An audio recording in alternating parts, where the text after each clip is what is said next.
My name is Adam Bellis. I help run the pro-Israel advocacy on campus. Throughout this year, we have extended our hand towards the pro-Palestinian group, the Students for Justice in Palestine, to engage in dialogue with the pro-Israeli students on campus. Lucky enough, earlier this last semester, I was able to study under Professor Nassar. We studied the Palestinian identity together. Through that study, I felt that there was a definite need for students on campuses advocating for either cause to have dialogue, to understand each other, to learn from each other, to get the things, I guess, that you can't really get unless you learn from your other. I've contacted members, student leaders, as well as their staff representative. I've heard nothing back for an entire year, even though I constantly am told that we support the idea. Then today I hear Mr. Chavon announced that there's going to be a Jewish Club for Peace, except Mr. Chavon is one of the many people that my organization has contacted.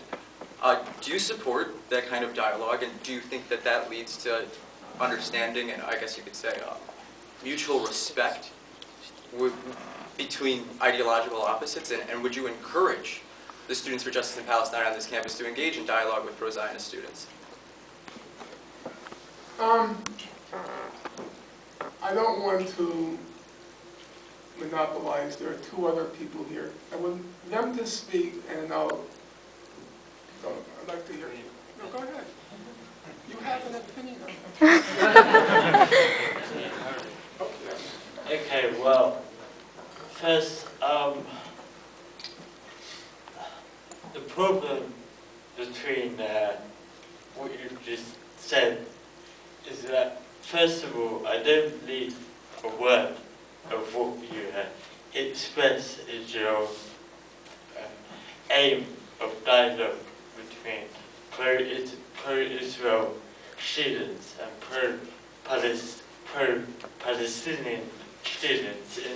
In fact, I think this is the wider campaign we're seeing by Zionist societies across the US and also across Britain to normalize the situation of occupation. And like Desmond Tutu said, if you're neutral in situations of oppression, then you're taking the side. I wasn't talking about being neutral, I was talking about dialogue, learning from one another. Okay, but how can we have dialogue? Well, I don't understand how I could learn with one of the most anti-Zionist scholars on this campus. How can we have dialogue when, as we speak, Palestinian? How can we have dialogue between these two ideological opposites when, as we speak, the Israeli government is demolishing more Palestinian homes and evicting more Palestinian families? And what I find interesting is the way the dialogue has shifted, maybe from 5 years ago to now. Maybe 5 years ago you would have stood up and tried to attack what one of the speakers has said, but now that that isn't working anymore, you're going to try this whole facade of dialogue, and really, I don't believe a word.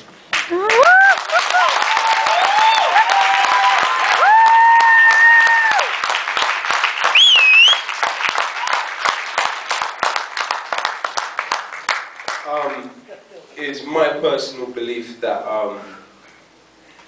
if one in your position, if somebody in your position, if I was in your position, and I wanted to truly learn,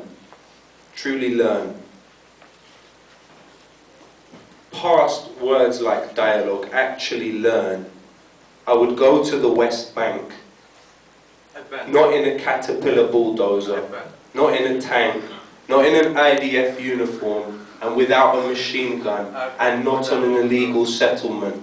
I would go to the West Bank and I would learn. That's what I would suggest for you. As far as dialogue on campus, I mean, yeah, you could find out a lot from talking to people, but surely you could find out more from actually going and seeing what the results and the manifestation of the existence of Israel is.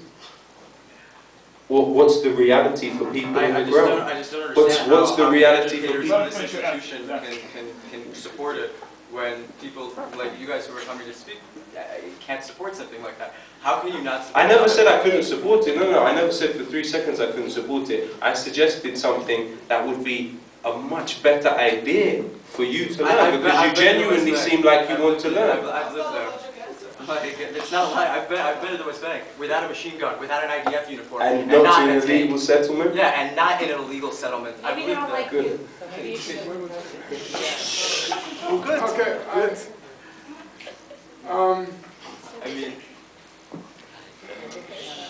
I mean, I'm not trying to start anything. I'm really just asking an opinion. Like, I mean, both Ahab and Gabriel have voiced their opinion in the affirmative in what I'm saying right now.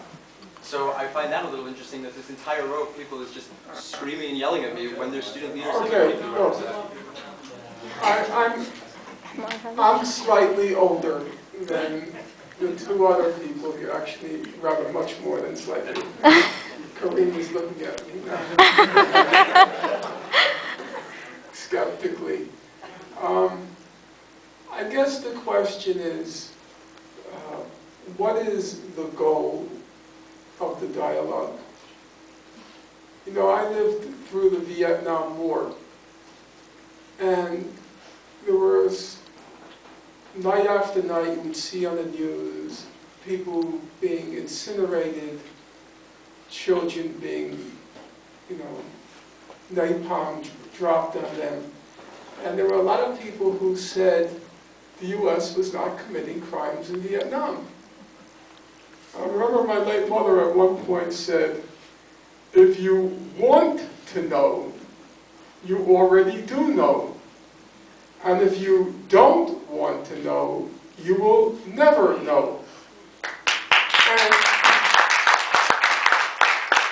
at this point, I kind of am perplexed about what's the point of the dialogue. We have a quite exhaustive record on what's happened there. And then you have to ask yourself, where do you stand on that record? Do you want to talk about the record? How do I feel about dropping white phosphorus on a hospital? It's not what I asked you. I'm not sure. I just don't understand how a professor that has introduced be you can support something like this and says that these are the types of things that students need, and people that are out there promoting their cause can't say that this is an important thing. Professor Desart was a doctoral student of Rashid Khalidi. I mean, like, I don't understand this. Because I said, I'm not out to antagonize. I really am not. It's just not my 100%. purpose in life. I said I don't understand what is the goal, the purpose. I think a lot of people feel now is no longer the time to talk, but to try to act, to do something. And you can't engage in a kind of endless dialogue if the dialogue is designed or ends up preempting action. I don't understand what the goal is. The whole point of the dialogue was to hopefully eventually do something together. But really, it was just to get us to sit down together and say that we can sit down. I don't understand how this is. As an academic, I don't understand how I think we are having dialogue, but I don't think right now. But I don't think the point is to establish an organization. I didn't say to establish an organization. I said to sit look, down. There's a quote from Gandhi which when I came across it, reading it, I kind of like, and I'll just repeat it now. Mr. Gandhi said, I'm all for compromise, but not when it comes to principles.